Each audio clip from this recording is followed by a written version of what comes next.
Hi everyone, Ryan here from Fight Game Analysis, and today we are going to be talking about Canelo's best fight.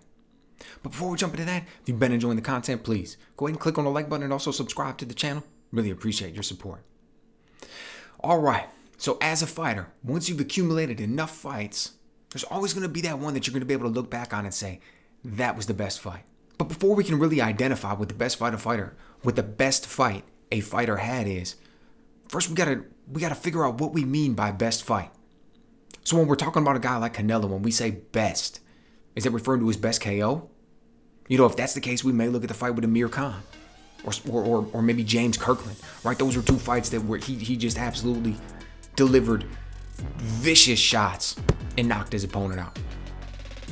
Or when we say best fight, are we referring to his best win, right? Relative to his level of competition. If that's the case, you may want to point to the rematch with Triple G.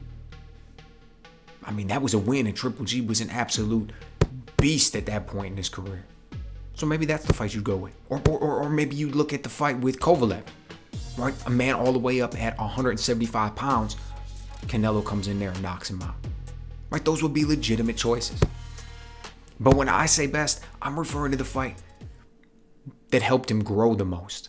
The fight that helped him evolve the most as a fighter, right? The one that helped his career progress the furthest. And if that's the case, I got to point to the fight with Floyd Mayweather. Now, I know what you're thinking. A lot of people say that. A lot of people have come out and said that that was the most important fight of his career. A lot of people have come and said that's the one he learned the most from, he grew the most from, all those things. We've heard that before. We've even heard it from Canelo himself. I remember there was two interviews I saw, right? One was, it was just he was walking down the hallway. It was Fight Hype or somebody like that. And they asked him about it. And he said, you know, it was a great fight. It was an honor to share the ring with him. I learned so much. Just short and sweet. Then he was on Mike Tyson's podcast. And he spoke about it just a little bit more. And he said basically the same thing. But then he also added, I just got that fight a little bit too early in my career. If I'd have fought all these other people first, like Cotto and Lara and some of these other guys, you know, then I would have performed much better in that fight. But Floyd Mayweather was a great fighter, and it was an honor to share the ring with him, and I learned so much. And that's kind of it.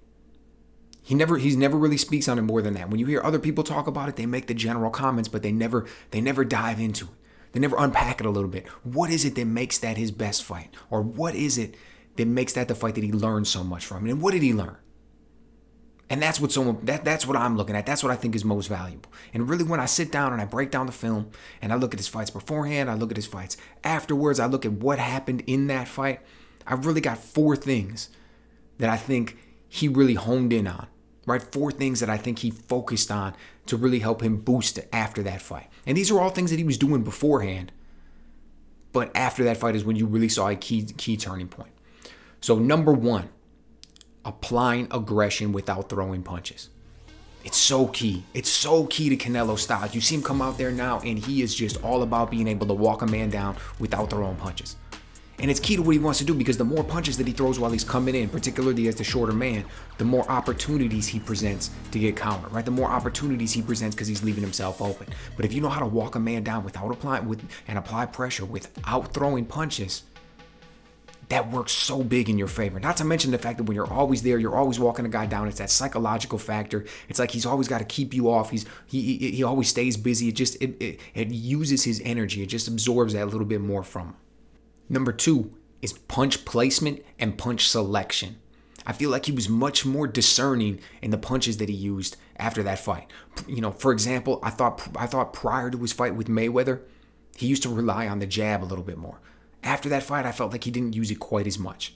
You know, looking at the counters that he's using, the shots that he's choosing when he is coming in and closing the distance, I felt that he was just a little bit more smart, a little bit more intelligent in his shot selection. You know, Canelo has never come out there and said that he's going to beat a man with work rate. So it's all about what he's going to do and how he's going to do it. I think that was one of the things that we saw him just kind of grow and evolve after that fight. Number three is countering with hard shots. Now that kind of goes along with the punch placement and the punch selection. But again, I think it's the fact that he decided, you know, this is my style. This is the way I'm going to come. When I'm going to counter, I'm going to throw these hard punches. I'm not going to have to come out here and hit you with 250 shots in a fight. I might only have to, you know, land 110 or 120 punches, but they're going to be hard ones. They're all going to count. You're going to feel it every time. Every time you come in there and make a mistake, every time you leave an opening, I'm going to counter and I'm going to do it with something that's going to sting. And number 4 is head and upper body movement. I feel like prior to that fight with Mayweather, of course he used head and upper body movement, but it was only, it was almost like it was just one of the elements that he used of his defense. He still was picking off a lot of shots, trying to parry a lot, trying to pick off a lot with his gloves, and he still does to this day. But now it is just such a staple of his defense. Everybody knows that when you go in there against Canelo, he's typically at this point going to showcase some really impressive head movement at some point in this fight. And I think that it was that fight with Mayweather when he really saw the way Floyd was able to utilize it against him that he used it so much to grow. Now look, when I mention all those things, these are the technical aspects that you can see in a fight, right? All those 4 things that I mentioned are things that you can go in, you can look at the tape, you can see it. You can notice that he's doing it. These are the technical aspects of fighting. But the question is why, right? Why did he get better at these things? Why did he focus on these things? Why did he make them more prevalent in his style? And honestly, man, when you sit down and you watch that fight with Mayweather, I think it's the simple fact that he went out there and just got absolutely dominated. Now, you look at a guy like Canelo. Think about it prior to that fight. You think about, he didn't have much of an amateur career in Mexico, but he did have an amateur career, and I'm sure he probably won them all. You look at what he's done in the gym and sparring. You look at all the professional fights that he had up until that point. The man had a lot of success. Still to this day, he's only got the 1 loss on his record, and that is the fight with Floyd. So then he's just got this incredible amount of media. He's got everybody telling him he's the greatest thing ever. He's going out here, he's winning all these fights. He's only like 21, 22 years old, and he's on this incredibly high stage, making top dollar, knocking dudes out who have been in the game for a very long time. And people are telling him, dude, you're going to be the greatest thing ever. Just getting adulation just thrown on him all over the place. I think it came to his head a little bit. I think he started to believe it. I think he felt like he was really that good, that he was going to be the greatest ever, right? Like he was just untouchable. Then he goes in there and he fights Floyd. And Floyd just absolutely puts it on him. Floyd went out there and beat him in every facet of the game. And I think it was a wake-up call. It was one of those things where he realized, like, dude, there's levels to this. There's somebody out here who's able to do this to me.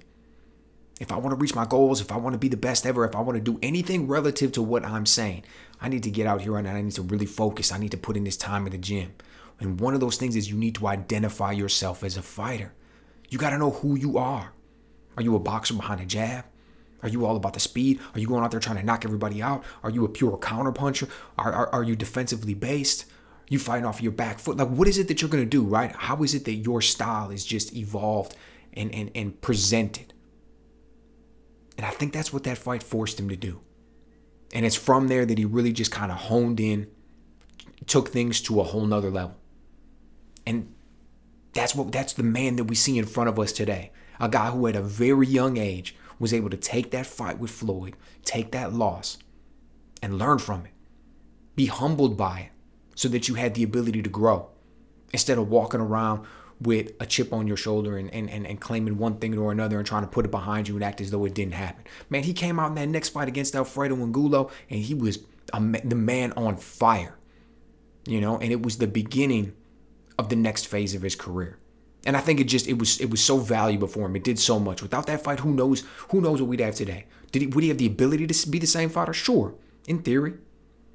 But with a loss like that, on that high of a stage, I believe it really just helped him evolve and make him that much more complete. So let me know what you guys think. Do you think that ultimately ended up being his best fight? Do you think I'm reading into it a little bit too much and it was just a loss and he really didn't learn that much from it? And if so, what is the fight that you think that he took and he was able to grow the most from? Let me know what you guys think.